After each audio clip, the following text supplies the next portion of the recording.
अमर astrology में आपका स्वागत है दोस्तों। मैं हूं अमर सिंह चौहान। आज हम चर्चा कर रहे हैं नए विषय की। विषय बहुत ही बड़ा और बहुत ही अद्भुत है।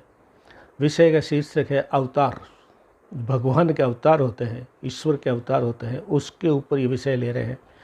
क्या हम और आप भी अवतार हैं या हो सकते हैं? अवश्य हो सकते हैं। यही आज हमारी चर्चा का विषय है।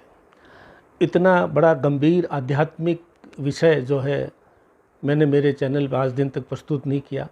बहुत ही कम जो है चैनल है या बहुत ही कम इतने ज्ञानी लोग हैं कि ये प्रस्तुत कर सके। मैं भी बहुत झिझकते हुए काफ़ी दिनों से सोच रहा था कि मैं ये विषय प्रस्तुत करूं।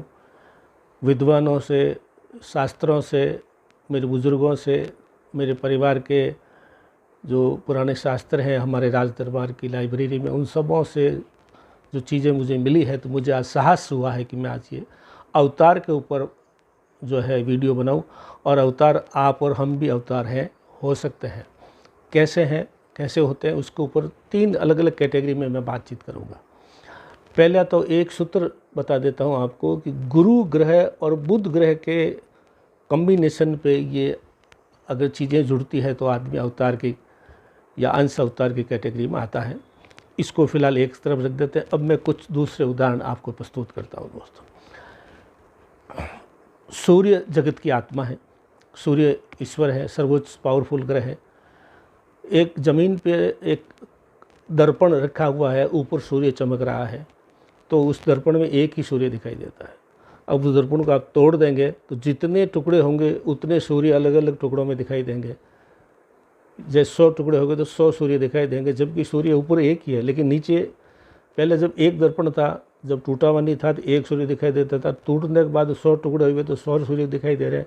फिर टुकड़े करे, 1000 लाख टुकड़े छोटे छोटे कर दीजिए, हर एक में सूर्य दिखाई देगा। आत्मा से परमात्मा, परमात्मा में जो है वही हमारी आत्मा में है। अब वो टुकड़े गिरते हैं, कोई कीचड़ में गिरते हैं, कोई बाग बगीचे में गिरते हैं, कोई मंदिर में गिरते हैं, कोई राजमहल में गिरते हैं, कोई झोंपड़े में गिरते हैं। तो जितनी भी विश्व में आत्माएं उपलब्ध है आप में, हमारे में, वो सब उसी की आत्मा का प्रतिबिंब है जो दर्पण में है।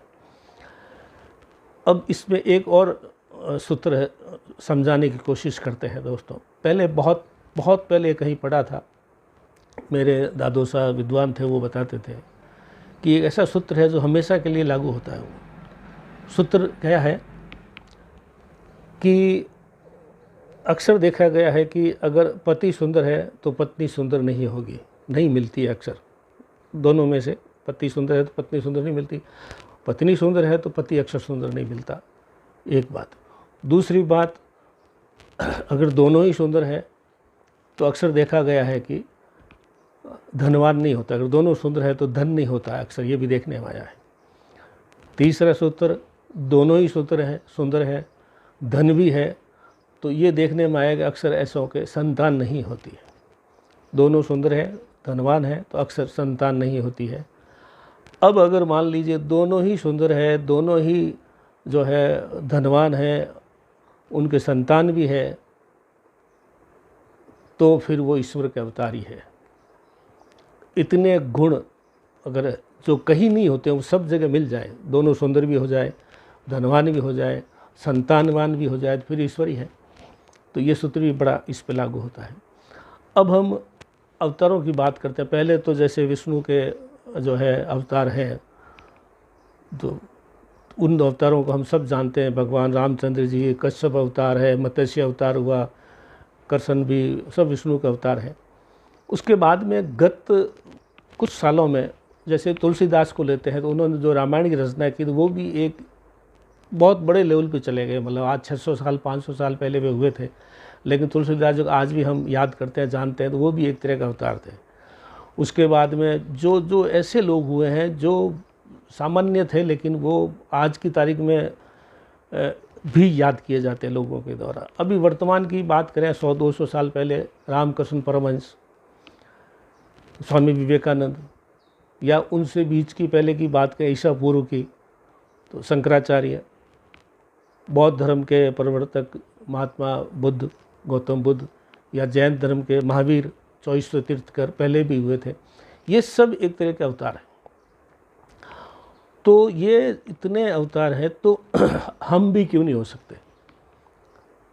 इसके लिए देखिए, कुंडली में ये देखा जाता है अक्सर कि अगर लगन में पहले घर में बुध बैठा हो और गुरु की कहीं से दृष्टि पड़ती हो,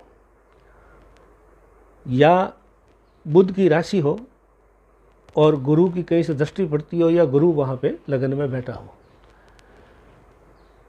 यानी गुरु महत्वपूर्ण है और राशि बुध की महत्वपूर्ण है। अगर पहले घर में जो है बुध बैठा है और गुरु की दृष्टि पड़ रही है, या गुरु की राशि है, मतलब बुध की राशि है और गुरु की दृष्टि पड़ रही है, या बुध की राशि है और गुरु वहीं बैठा है पहले घर में, तो ये एक कॉम्बिनेशन है जो ये बताता है कि ये व्यक्ति अवतार की कैटेगरी में आ सकता है। पहली प्राथमिकता है।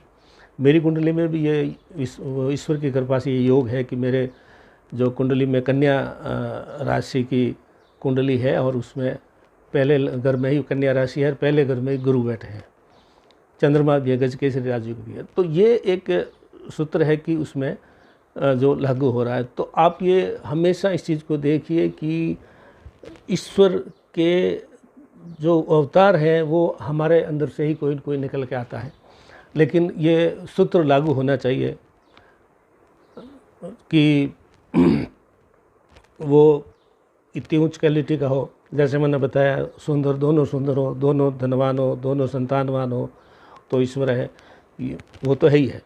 फिर दूसरी सूत्र हमने बताया बुध और गुरु का तालमेल, और तीसरी बात बताई कि जो बीच में जो भगवानों के अवतारों के बाद में जो छोटे छोटे अन्य एक अवतार रूपी चीज़ें हुई है, शंकराचार्य ले लीजिए, बुद्ध ले लीजिए, महावीर स्वामी ले लीजिए, तुलसीदास जी ले लीजिए, मीरा ले लीजिए, या रामकृष्ण परमहंस ले लीजिए, विवेकानंद ले लीजिए, ये लगभग ये लोग अवतारों के हिसाब बराबर थे।